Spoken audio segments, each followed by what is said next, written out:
हाँ तो बच्चों, इसके पहले वाले वीडियो में हम लोग अम्ल और उसके गुणों के बारे में जानकारी प्राप्त किए थे।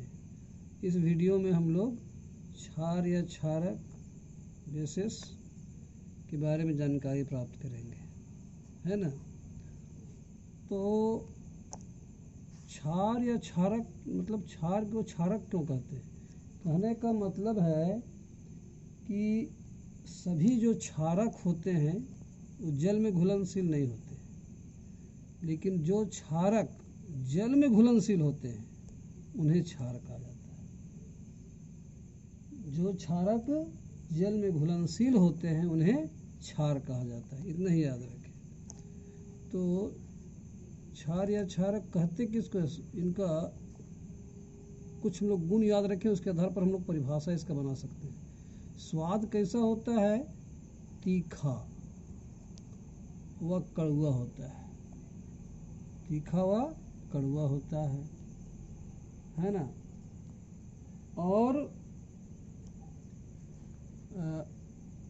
स्पर्श करेंगे इसको तो साबुन जैसा चिकना होता है, साबुन जैसा चिकना होता है। और क्या करता है? ये लाल लिटमस को नीले रंग में बदल देता है, लाल लिटमस को नीले रंग में बदल देता है।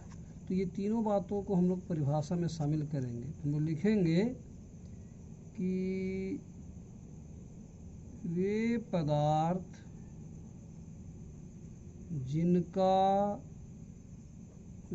जिनका स्वाद तीखा व कड़वा होता है,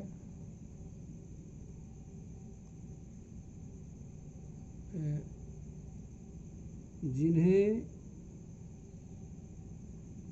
स्पर्श करने पर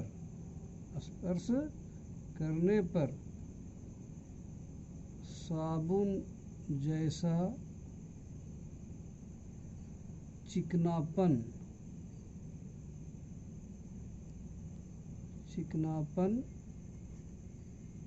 लगता है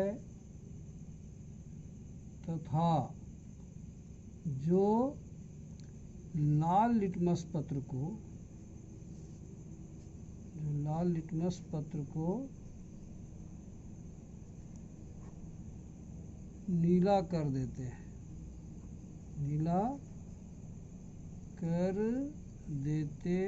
हैं क्षार कहलाते हैं। ठीक है। जैसे sodium hydroxide, potassium hydroxide, calcium hydroxide, magnesium hydroxide इत्यादि। ठीक है। तो इस तरह परिभाषा हम लोग याद रख सकते हैं कि वे पदार्थ जिनका स्वाद तीखा व कड़वा होता है, जिन्हें स्पर्श करने पर साबुन जैसा चिकनापन लगता है तथा जो लाल लिटमस पत्र को नीला कर देते हैं, क्या कहलाते हैं? क्षार कहलाते हैं। ठीक है। उदाहरण यहाँ पर का दिया हुआ है। तो एक और परिभाषा हम लोग आर्हेनियस के अनुसार जो पदार्थ जल में घुलकर हाइड्रोक्साइड यानी OH आयन प्रदान करते हैं, उन्हें क्षार या क्षारक जो कहें, कहीं कहीं आपको क्षारक मिलेगा, क्षार या क्षारक कहा जाता है। ठीक है, जैसे कि हम लोग NaOH, इसको हम लोग जल में घोलेंगे, दोनों तरह, इधर से इधर मिल सकता है, इधर से इधर बन सकता है, इसलिए यहाँ H2O, तो क्या हो जाता है जी, सोडियम धनायन, ये देखिए OH, ये आपका हाइड्रोक्साइड आयन है, ये प्रदान करता है।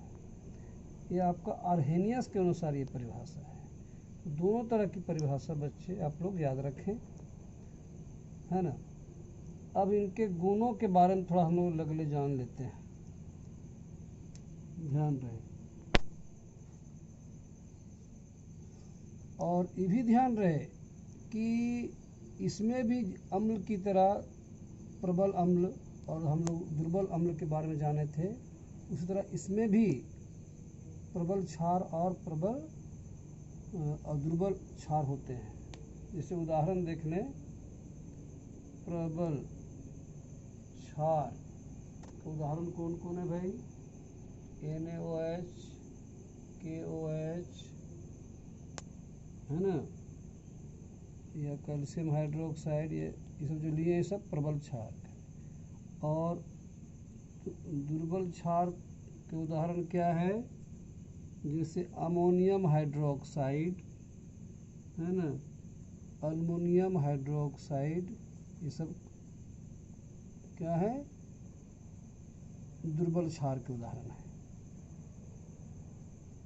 अच्छा, अब थोड़ा सा हम लोग क्षार के रासायनिक गुण से परिचित हो जाए। ठीक है, तो हम लोग क्षार के रासायनिक गुण के बारे में भी जानकारी ले लें। भौतिक गुण तो वही सब हो गया, स्वाद तीखा है, कड़वा है, स्पर्श करने पर साबुन जैसा लगता है ना, लाल लिटमस को नीला करता है, ये सब तो एक तरह से भौतिक गुण हो गए और उसी के अनुसार इसका परिभाषा बना है।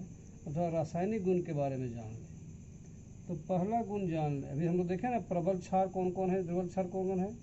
तो प्रबल क्षार जो होते हैं गर्म करने पर पिघल जाते हैं, जबकि दुर्बल क्षार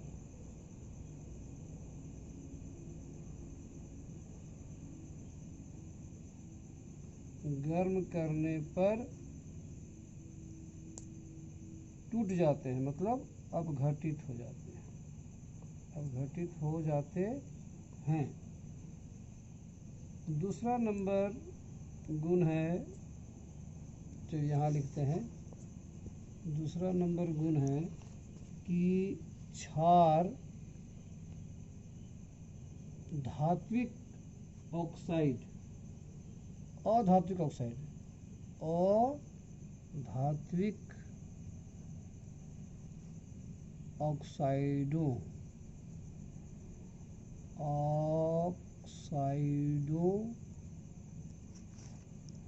के साथ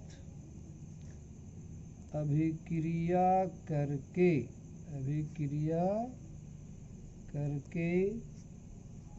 है ना, लवण तथा जल बनाते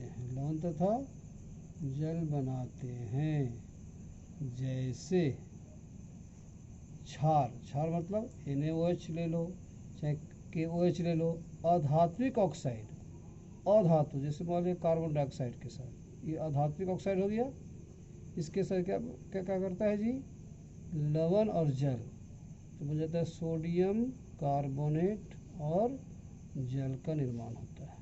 Na2 है, सोडियम 2 है, तो हम 2 लिख देते हैं, संतुलित हो गया। और दो ऑक्सीजन और 2 ऑक्सीजन यहाँ, 4 ऑक्सीजन, तो 3 ऑक्सीजन यहाँ और 1 ऑक्सीजन, 4 ऑक्सीजन हो गया। कार्बन 1, ठीक है, हाइड्रोजन 2, ठीक हो गया। इस तरह और भी उदाहरण ले सकते हैं, 1-2 ठो, जैसे कैल्शियम हाइड्रोक्साइड, इसमें कैल्शियम हाइड्रोक्साइड मतलब बुझा हुआ चूना में अगर हम लोग कार्बन डाइऑक्साइड प्रवाहित करते हैं तो क्या होता है, कैल्शियम कार्बोनेट बन जाता है ना, और जल, इसको कहते हैं चूना जल भी कहते हैं इसको, है ना। तो ये होता है, ये दूसरा गुण है। तीसरा गुण हम लोग ले सकते हैं यही जो आर्हेनियस का जो परिभाषा है ना, उसको हम लोग ले सकते हैं कि क्षार जल में घुलकर हाइड्रोजन आयन देते हैं, हाइड्रोक्साइड आयन देते हैं, यानी कि NaOH Na plus OH minus. ये भी हम तीसरा गुण, जैसे चौथा गुण में लिख सकते हैं कि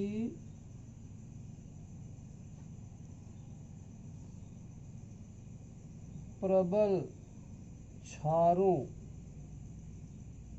का जल में पूर्ण आयनन हो जाता है, जबकि दुर्बल क्षारों का जल में अल्प, मतलब थोड़ा सा अल्प आयनन होता है, अल्प आयनन होता है। एक और गुण हम लोग लिख सकते हैं, जैसे हम लोग अम्ल और क्षार को जब मिलाते हैं तो क्या होता है कि दोनों दूसरे के गुणों को नष्ट कर देते हैं और फलस्वरूप आपका लवण और जल बनता है। ऐसे देखिए हम लोग इसको लिख सकते हैं ऐसे, जैसे NaOH क्या है, क्षार है, अब और HCl क्या है, हाइड्रोक्लोरिक अम्ल है, तो क्या बनता है NaCl प्लस H2। तो हम लोग कह सकते हैं कि NaCl क्या है, लवण है और ये जल है। तो एक गुण यहाँ हम लोग लिख सकते हैं कि क्षार अम्ल के साथ अभिक्रिया करके